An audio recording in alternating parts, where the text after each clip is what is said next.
He never planned to stay that night.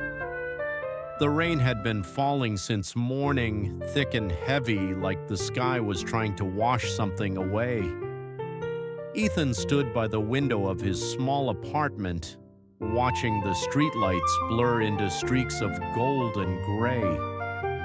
The sound of trains echoed faintly from the station nearby, the same sound that had haunted him for months. He still remembered that night, the last time he saw Leah, the last train. Ethan was never the kind of man to believe in signs or fate. He was practical, quiet, maybe even too cautious. But Leah, she was the opposite. She believed in moments, in small miracles, in people. She used to say, "Every train we miss takes us closer to the one we're meant to catch." He didn't believe her then. He does now. Back when they met, it wasn't a grand beginning.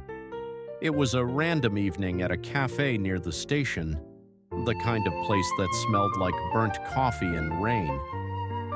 Ethan was sketching in a notebook, trying to design something for work, when Leah walked in, shaking her umbrella, laughing as she apologized to the barista for the puddle she made.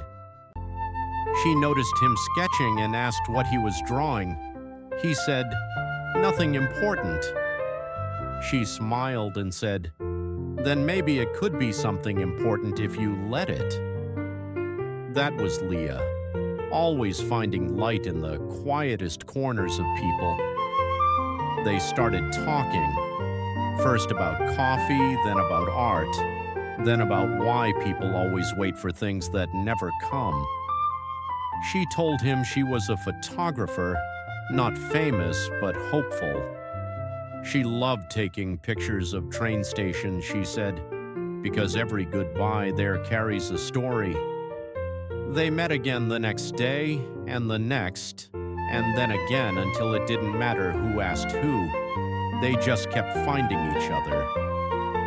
Ethan wasn't used to that kind of connection, the kind that made time feel fragile. He once told her, "I'm not sure I'm good at this." She replied, "Good at what?" "Being someone's reason to stay." She smiled softly and said, "Then don't be. Just be someone worth remembering." Months passed like seconds. They traveled, laughed, fought, made up. They dreamed of building something together, a small studio where he could design and she could capture. But dreams, no matter how beautiful, need space to grow. And sometimes life doesn't give that. The first crack came when Leah got an offer, a photography project in another country. It was everything she had wanted, but it meant leaving for a year. Ethan said he'd wait. She said she'd return. But somewhere between airports and unanswered calls, promises began to fade. He tried to hold on through the messages that got shorter, the calls that came later, the silences that grew longer. He kept telling himself it was just the distance, not the end. But the heart knows before the mind admits it. The night she came back, she didn't tell him. He found out by accident, a photo on her social media, standing in the same cafe where they met, alone. He went there that night. She was sitting by the window, looking out at the rain. For a moment, it felt like time folded, like everything between then and now had been a dream. He said her name. She turned, smiled faintly, and said, "Hey." No one prepares you for how heavy silence can feel between two people who used to speak without words. They talked, carefully, like walking over glass. She told him she had changed, that the world looked different now, that she didn't know where she belonged anymore. He said, "You belong here. You always did." She looked at him, eyes tired but kind. Ethan, sometimes love isn't about staying. It's about letting go before we break what's left. He wanted to argue, to beg, to tell her that she was wrong, but something in her voice told him the train had already left. She left the cafe without saying goodbye, just a soft "take care" that sounded more like a prayer than a farewell. He followed her outside, but by the time he reached the street, she was gone.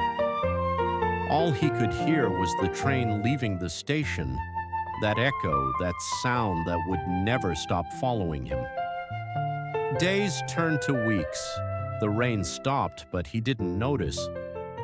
He kept going back to the station, not to find her, but to remember. Because sometimes remembering is all that's left when love has nowhere to live. One night, months later, he got a letter, no return address, just his name in her handwriting. Inside, a photograph, a picture of the old cafe, empty except for a single cup on the table they used to sit at. On the back, her words, "If you ever feel lost, look for the light after the train passes. That's where I'll be." He didn't understand it at first, but a week later he found out. Leah had been in an accident while traveling again. Her camera was found near the tracks of a small countryside station. They said she didn't make it. He sat in silence for hours, holding that photograph like it was the only piece of her left. And maybe it was. The next night he went to the station, the same one near his apartment, the same one where he'd last heard her voice. He waited there until the last train of the night passed, the sound of steel and distance cutting through the air. And then he saw it, the faint reflection of her in the glass window beside the platform. Smiling, not sad, just free. He didn't move, didn't blink. Because sometimes love doesn't disappear. It just changes shape, from presence to memory, from person to echo. Ethan didn't chase the reflection. He just whispered, "I remember." The station lights flickered. The air smelled like rain again.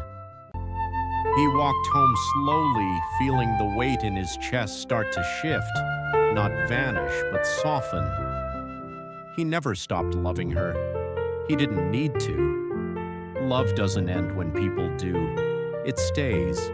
In places, in songs, in the quiet hum of a train that reminds you of everything you once had.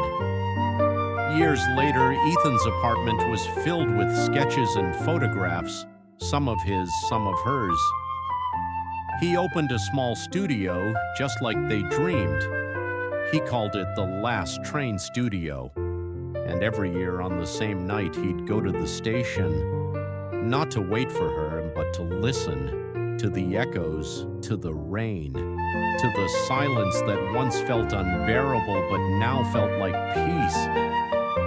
Because sometimes heartbreak isn't the end of love, it's the proof that it was real. And on those nights when the last train left the platform, he'd smile faintly and whisper the same words she once did. Every goodbye carries a story. Then he'd turn and walk away, into the rain, into the memory, into the echo of the last train.